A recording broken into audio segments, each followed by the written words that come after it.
Hey guys, good evening. It is 10:40 p.m. on Monday, April 1st. Happy April Fool's Day.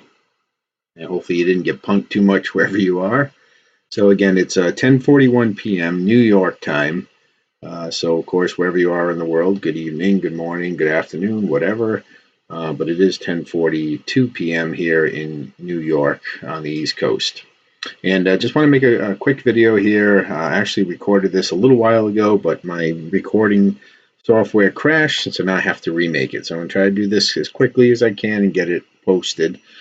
But anyways, guys, this is in regards to some news that's coming out in just under an hour, and that is the Australian dollar rate decision. And so that is coming out right here. And so again, 11:30 p.m. New York time.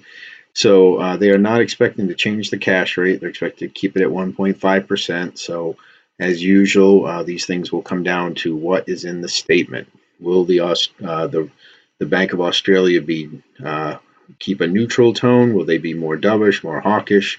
And what's going to happen? And that is going to set the tone on what happens with the Aussie going forward here. Now, the Australian dollar generally is in a bearish tilt right now, although it has had a little bit of strength lately on some better trade talks between the U.S. and China.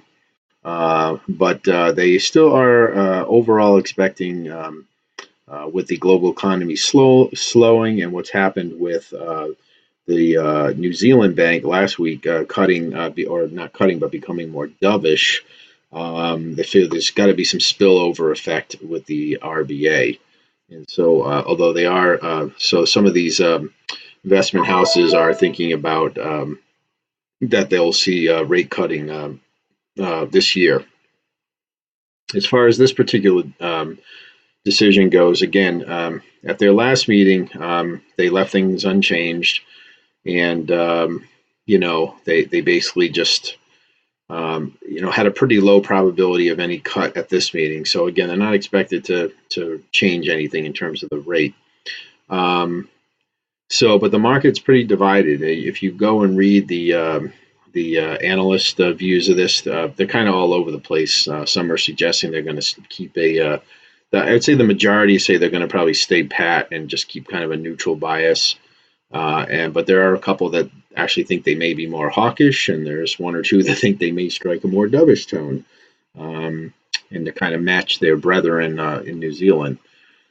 Per usual, that's going to make the determination going forward about whether there's a good trading opportunity here. And I would say, like most of these things, the good trading opportunity will be if something is unusual, if it's unexpected, such as like what happened with the New Zealand dollar last week, when they really surprised the market with a more dovish tone. Okay, so going to have to wait and see when the news comes out. If you are looking for areas to go and see what this is and you don't have a news feed live, best place I always tell people is forexlive.com. This is a free live real-time blog for Forex. Excellent, excellent, excellent free resource. Go here. In fact, you can go there right now and you can read all about the outlook that these different investment houses have put out, but it might be a little late for that now. But when the news comes out, then they will immediately start putting up bullet points of the statement, and you'll be able to, in a matter of a few minutes, get a good feeling for what they're saying. And of course, you'll be able to read the whole statement if you so choose to. So forexlive.com, okay, good place to go, kind of real time. Quick look at the charts here. So some conflict here. So I'll just go run through these really quick, and we'll, kind of make it the determination. So this is the Aussie Swiss, and yet we have this move up that's been followed by this corrective pattern, kind of holding inside of this declining wedge. So the question is going to be, do we, because we're back up to here again, do we bounce back down here, or do we break out? So, but this follows an uptrend. This is an uptrend right here. 1, 2, 3, 4, 5 corrective move. So from a technical standpoint, this is bullish in my opinion. but we'll see. Of course, if you want to go back further, there was a nice downtrend here. So, is this part of a correction as part of this downtrend? But my bias is that this uptrend followed by this correction and then upside. So I'll be looking for a breakout. But I could easily see it just going back down to the bottom of this trend line. Aussie dollar is a little bit more tricky. This looks to me like an ending diagonal, which is an Elliott wave pattern. It's an ending pattern. It's one of the few times that you're allowed to have waves overlapping like this. 1, 2, 3, 4, and then suggested for 5 down to the back to the bottom of this trend line. But it might not be that. This could be basically a big complex corrective pattern, and again, it will go up. We did have this on the daily chart here. We had this move up from this low on this crash low, and then it's been correcting. So who knows? That should break out too. But potential conflict there. Aussie Canadian. You can see. Zoom back out again really quick. We had this move down. We had actually, this is the 12-hour chart. So we had this. This was a really classic impulsive move up. 1, 2, 3, 4, 5. And then we've been correcting down, down, down, down, down.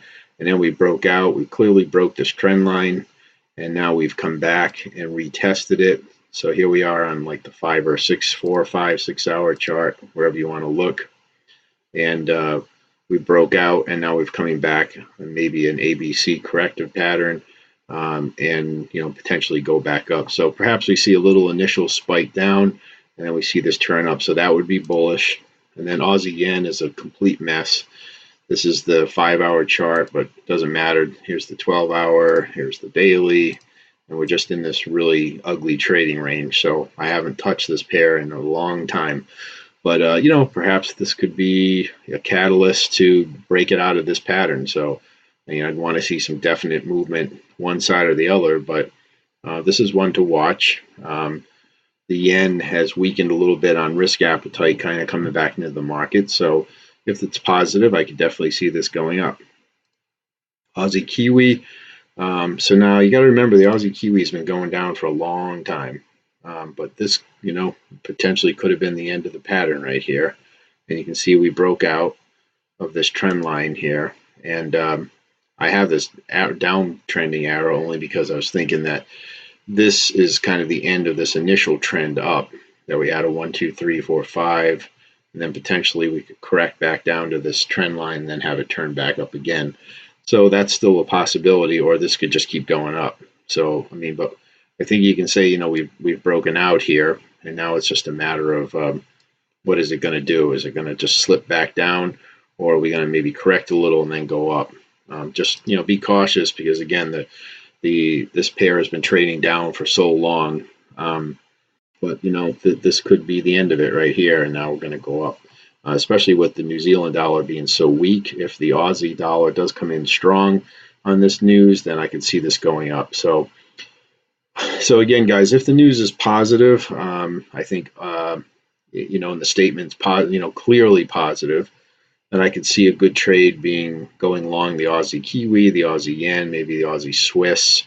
I'm not so sure I would do Aussie Canadian, only because the Canadian dollar has been pretty strong lately. Since last week, so that might not be the best momentum trade, but Aussie Kiwi could be really interesting just because the Kiwi has been so weak. All right, so if it's negative, then and they strike a more dovish tone, I would say Aussie dollar short would probably be my preference, and maybe Aussie Canadian short. And then lastly, as far as pairs, Euro Aussie. So again, guys, as I've been showing, the Euro Aussie. We had this move up here. This is the 9-hour chart. We had this really classic 5-way move up. And I have this whole thing labeled as a big ABC correction. So A, here's our B up, and now we're going down for C. So if it's positive for the Aussie, then I think that would continue this downtrend, which I think, if that's the case, still has quite a ways to go from where it is right now. You'd still be looking at about 250 pips to the downside.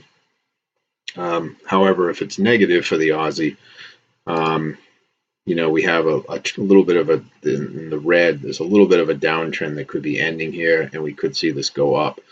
But I would be cautious taking this on negative Aussie news because the euro is a weak currency right now. So if the news is positive for the Aussie, the statement's positive, I would be more comfortable taking this as a short.